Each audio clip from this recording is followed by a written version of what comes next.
President Rodrigo Duterte this afternoon identified 5 active and retired police generals allegedly involved in illegal drugs. In a speech at the 69th Air Force anniversary, Duterte ordered their relief from their assignments. He also directed the National Police Commission to conduct a thorough investigation. More details from Rocky Ignacio. President Rodrigo Duterte stated his moral obligation to protect the Filipino people as he emphasized using the full force of the law in the fight against illegal drugs. Speaking before the 69th anniversary of the Philippine Air Force at Clark, Pampanga, the President ordered the dismissal of top Philippine National Police officials for alleged involvement in illegal drugs. 3 of the 5 PNP officials identified by the President as alleged protectors of drug lords are still in service. I'd like to name publicly General Marcelo Garbo. He was a protector of the drug syndicates in this country.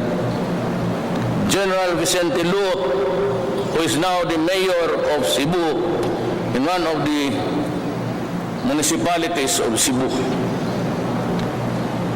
General Diaz, the former regional director of Region 11. General Pagdilao, former regional director in CRDO. General Tino, former QCPD director. As this time, I order them relieved from their assignments and report to the Director General. I would like to talk to them, but certainly I would expect the Police Commission to do their thing. Imbestigahan ninyo ito at huwag ninyo akong bigyan ng sarsuela na hanapin ninyo ang totoo.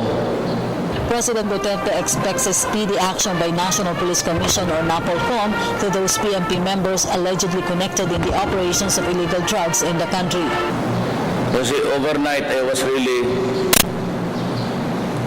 trying to figure out, I do not necessarily humiliate people.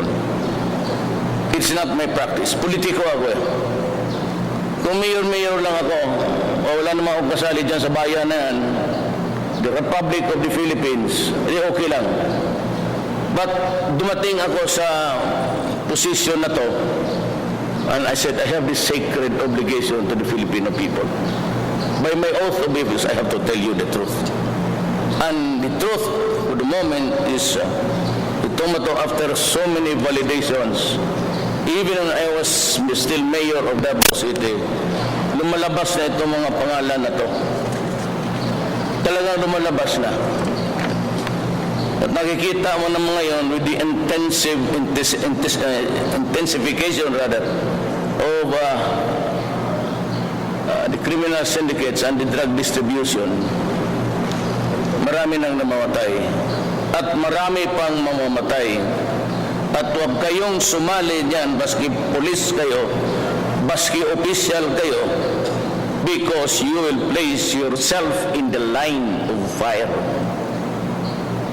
Hindi ako mayabang, politiko ako. I keep silent or sige lang, regular, okay lang. Pero huwag ninyong sirain ang bayan mo. I've been warning everybody. At the end of my speeches, when I was campaigning for the presidency, I always ended by saying, do not destroy my country because I will kill you. Do not destroy the young people of this country because I will kill you. Kung hindi pa naman sapat sa lahat yan, ewan ko. What else? So, the campaign against drugs will continue. Hopefully, in the fullness of God's time, I may not be able really to clean it 3 to 6 months. But by that time, siguro 3 months, 6 months and 1 day after, medyo tapos na. May partida lang ng isang araw. He ordered a all-year-round lifestyle check with law enforcers and encouraged them not to be intimidated by doing their jobs since he will take full responsibility with their actions to eliminate illegal drugs. Hindi ako urong dito, and I said I would stay my honor, my life, and even the presidency. Kaya kong bitawan yan. I do not have any illusions about being there all the time or hanging on to the pressure. Nandito na rin ako, gawin ko ang gawin ko. In the event the President renewed his call with the Armed Forces of the Philippines to join in the campaign against illegal drugs, he also reiterated that death penalty is a retribution to those who committed heinous crimes. President Duterte earlier assured that due process will be observed in the actions against illegal drugs, corruption, and criminality under his watch. For the People's Television, Rock Ignacio.